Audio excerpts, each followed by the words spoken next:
Skeleton Key here, and today is the first day of Koreadathon, reading books that are related to Korea in some fashion. And there's a list of prompts. I am not being very ambitious. March is shaping up to be just a crazy, crazy month for me. But I just saw this and I thought it looked really interesting, and I do want to try at least some of the prompts. I'm not attacking this with any kind of plan to speak of. One of the prompts is to read a Korean novel in translation, or maybe just a Korean book. Anyway, something in translation from Korean. So I'm going with Familiar Things by Hwang Sok-young. And I started reading this a while back for an effed up book club meeting. I didn't get super far into it, but I did find it really intriguing. So I will be happy to get back to this one. And this is set in Seoul. And Seoul is a sister city to Oran in Algeria. And I'm also reading La Peste, The Plague by Albert Camus. And that for the sister cities prompt, that is, I think, one of the Pop Sugar Challenge prompts this year. So I'm pairing this with La Peste. On Hoopla, I did download Winter in Sokcho. I was trying to find Hiver à Sokcho, because it was originally published in French. And I may try that, but right now I'm reading La Peste, I'm reading La Belle et la Bête. So yeah, I'm just gonna read Winter in Sokcho, which is another novel in translation. But, or is it a novella? I guess it's more of a novella. And I downloaded a recipe for Korean veggie pancakes. I love Korean veggie pancakes, and I've never actually tried to make them on my own. So I'm looking forward to that little experiment. We'll see how that goes. I had this vague idea of making bibimbap, but no, I'm not ready for that. So that's where we are with that on day one of a week-long readathon to read and do Korean things. So I am making yachaejjeon, and this is a recipe by Mangchi. Got this off of YouTube.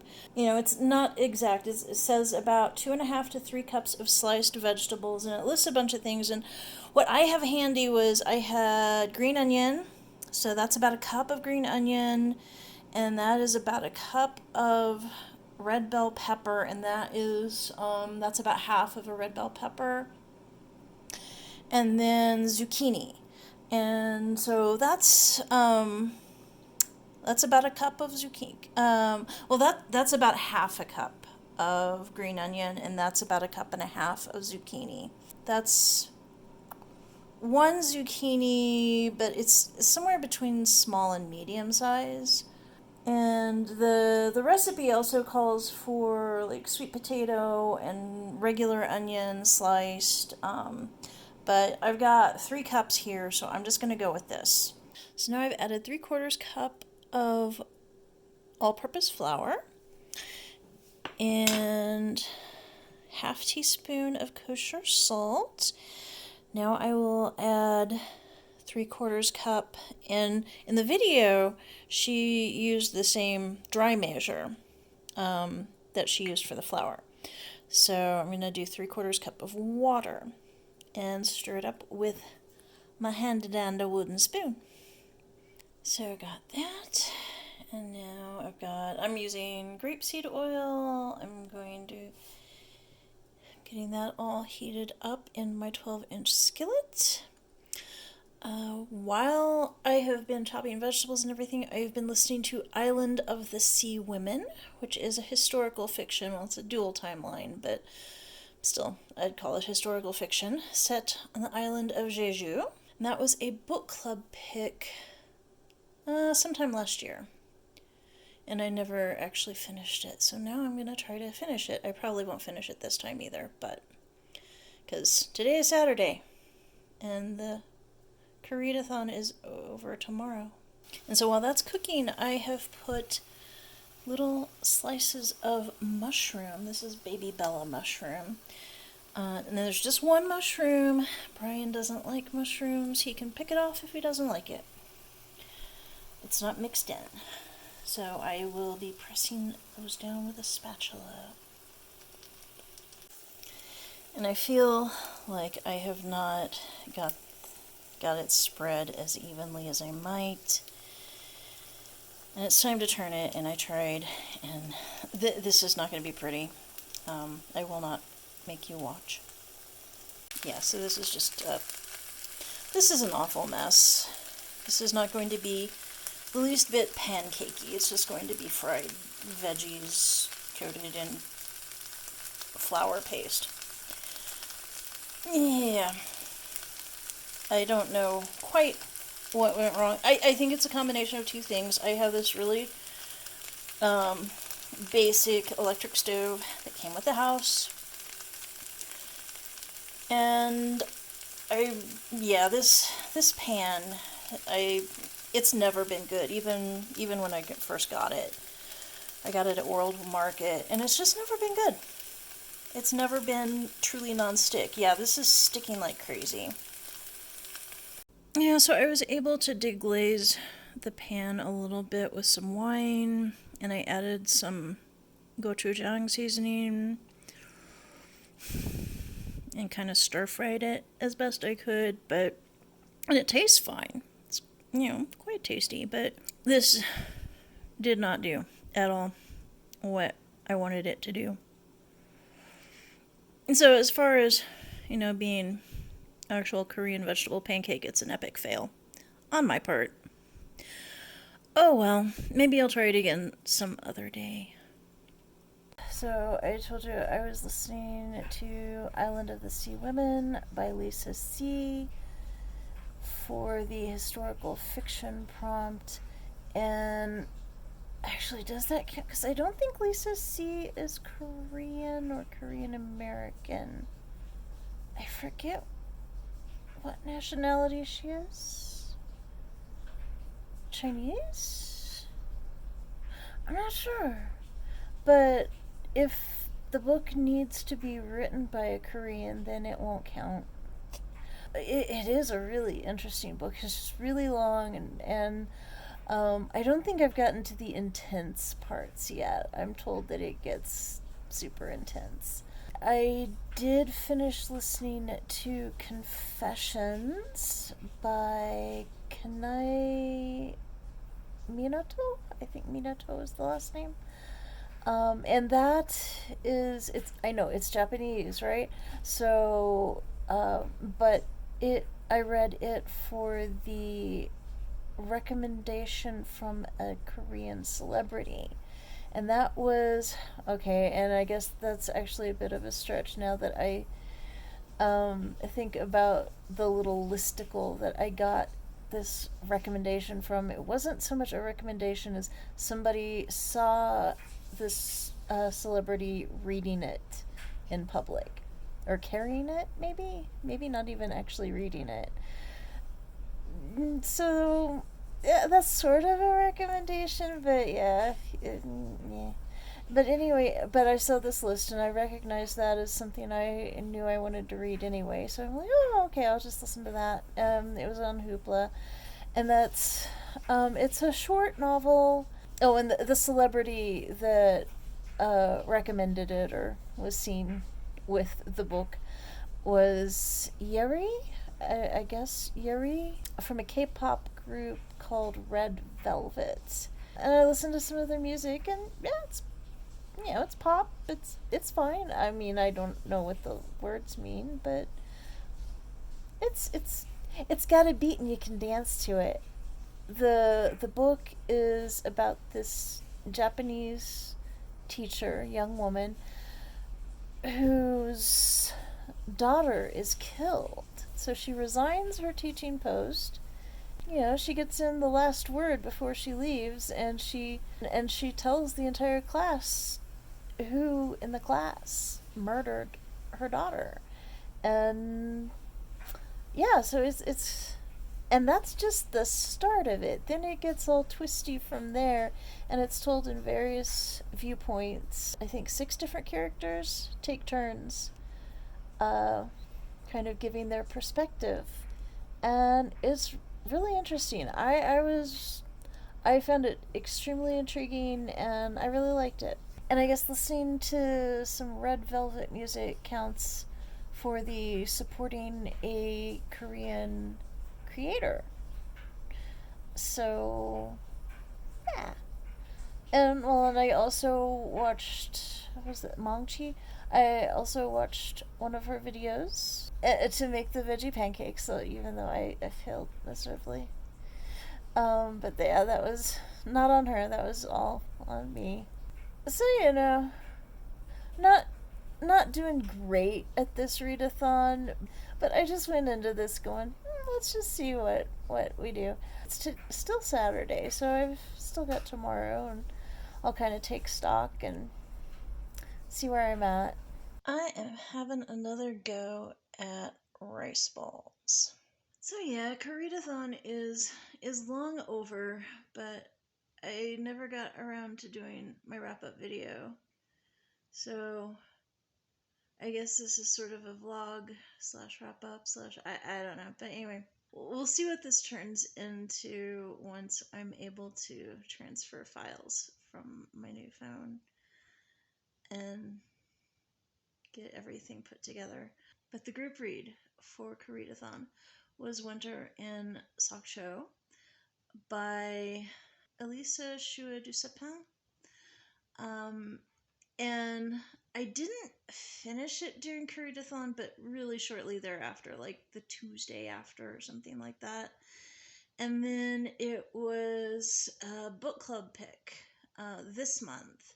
So we discussed it at my book club this week. And none of us really liked it. We could appreciate that it was well written, and that as a literary novel, it has a lot of merit. It just really didn't do anything for the rest of us. And I think my rice is boiling, so let that simmer for 20 minutes. In this book club, we always have a snack luck beforehand, and some of us occasionally try to do like themed recipes themed to the book we read. And so I decided to have another go at some Korean food, and so I am trying this rice balls thing. Well, I tried it, and it did not ball. The rice was very tasty, but it did not ball. And I think that was because I followed the package instructions, and I was thinking that's not nearly enough water. And so I'm trying it with my usual rice to water amounts. This is sushi rice, so I don't know. I would think that would actually require more water, but I don't know. But this did not work. This was not at all sticky like rice needs to be to form into balls. And this time I was almost out of the botan, so I had half a cup of that. But back to the book. I felt it was poignant, and I think it had a lot to say about the relationship between North Korea and South Korea, and a lot about modern culture in South Korea, especially Seoul, and comparing that to Sokcho. And it just it felt very tortured, and I think maybe that was even sort of the point of the writing style. It was very depressing. It was very filled with despair. And like I said, I think that's sort of the point. But it wasn't really I don't like that kind of book. I wouldn't have picked this book up otherwise, and so yeah, it's not my kind of book, but I'm still gonna give it a pretty high star rating because I could tell it was really good. It just really wasn't for me. It did make for a really good discussion book. For one thing, we spent a lot of time discussing the ending. I think we came into agreement as to what actually happened at the end, but the details are super super fuzzy, and so we floated a lot of ideas about what was going on there, but none of us really felt super confident. Well, okay, and I'm only partially joking, but I think he just really didn't want to try her cooking. Just saying. I feel like it also had a lot of really interesting stuff in it about disordered eating, and I don't know, so there were allusions to certain traumas, and also this feeling of being caught between two worlds, and also just body body image issues, and I mean, a lot of it did seem um, kind of specific to that part of the world, yet a lot of it was also pretty universal. So I thought it was a really interesting book in a lot of ways. It just didn't quite work for me. Next step is to fry up the beef. And this has been mixed with a bunch of seasonings and some sesame oil and some sugar. I used, the recipe did not call for gochujang, but I did put in about a teaspoon of that. Oh, there's also soy sauce in there.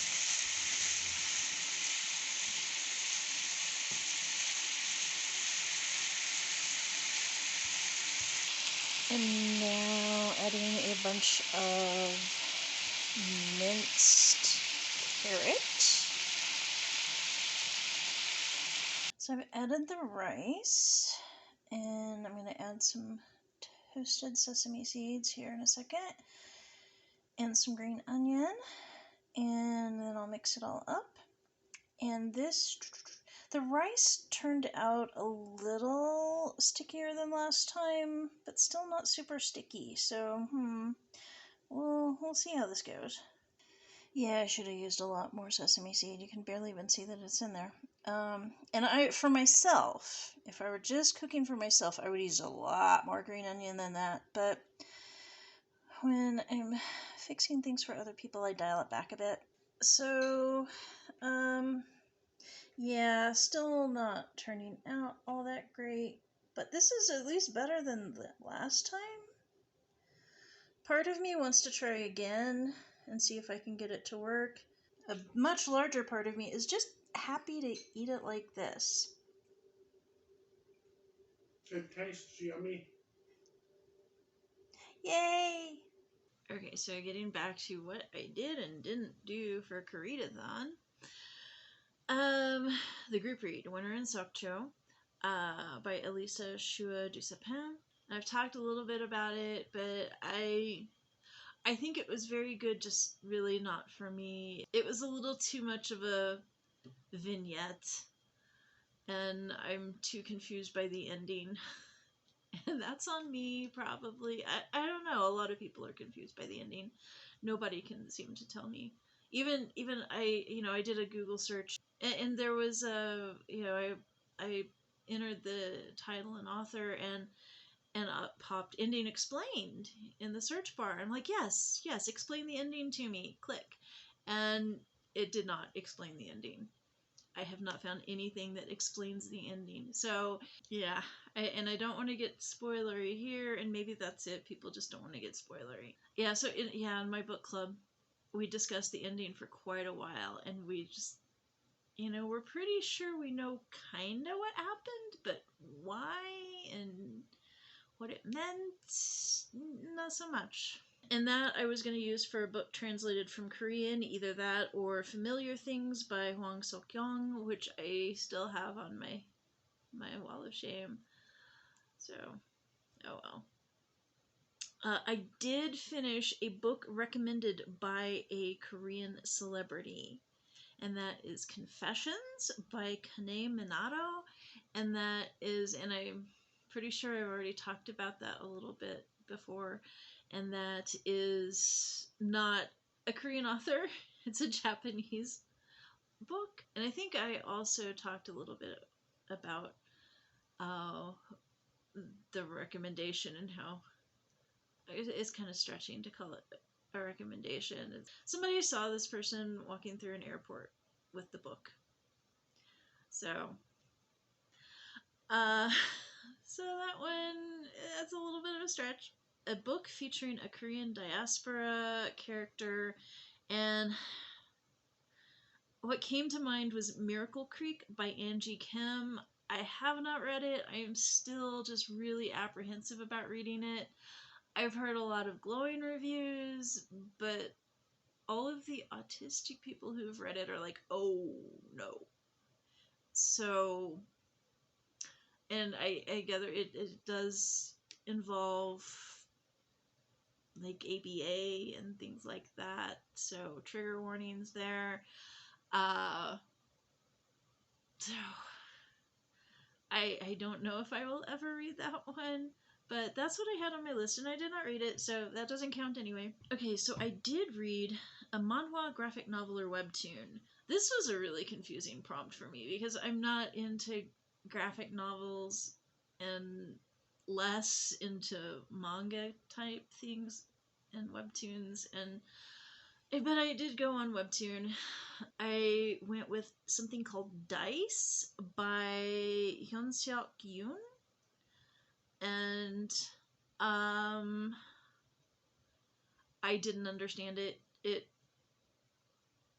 I couldn't make head nor tail of it. Some of the artwork was interesting. A lot of it I didn't really care for. Graphic novels in general are not really my jam, and especially Asian stuff. It doesn't click in my brain, and I don't know why. I'm not saying it's bad. It's just my brain just doesn't know what to do with it. An award-winning Korean novel I have on my shelf, The Vegetarian by Han Kang. Or do I? Maybe I don't even have it. That was a book club read for the F'd Up Book Club a while back. So was Familiar Things, actually. And I think I may have just skipped that one entirely because I don't remember discussing it, and I don't think I even bought the book. I think part of me was just like, nope. So, but that was the award-winning Korean novel. And I guess technically Winter in Sokcho would have counted for that. I would call it a novella, but other people call it a novel. It's a short novel, but anyway. Whatever the case, I did not succeed at that prompt. Cook a Korean meal or dish, and yeah, you've seen my attempts at the yachaejon. That did not go well. My rice balls did not go well. but everything tasted good. It's just the form factor, I am not there. That's gonna take a lot more practice. Watch a Korean film or show, and I had every intention of watching the second episode of Squid Game. I liked the first episode, but dang, yeah. It's not something I can watch before bedtime, and I just never got around to watching the next episode of Squid Game. I still plan to, even though it's not like the big hot thing anymore. And then the final prompt was support a Korean creator. So, because of the book recommendation by a Korean celebrity prompt, I did listen to some Red Velvet music, and also for the recipe I watched some mangchi videos. So that's my support of a Korean creator. So out of 1, 2, 3, 4, 5, 6, 7, 8, 9, out of 9 prompts, I got 4. Oh, or 5, as many as 7 if you kind of fudge a little bit on when I finished Winter in Sokcho. This was a fun readathon, but I mean, this was kind of a short readathon for getting through 9 prompts. So I'm actually pretty pleased with myself that I legit finished 4 prompts and kind of finished as many as 3 more. But I did have a lot of fun, so yeah, thank you for putting this together, and I'm looking forward to next year's. In the meantime, please like and subscribe, and see you around!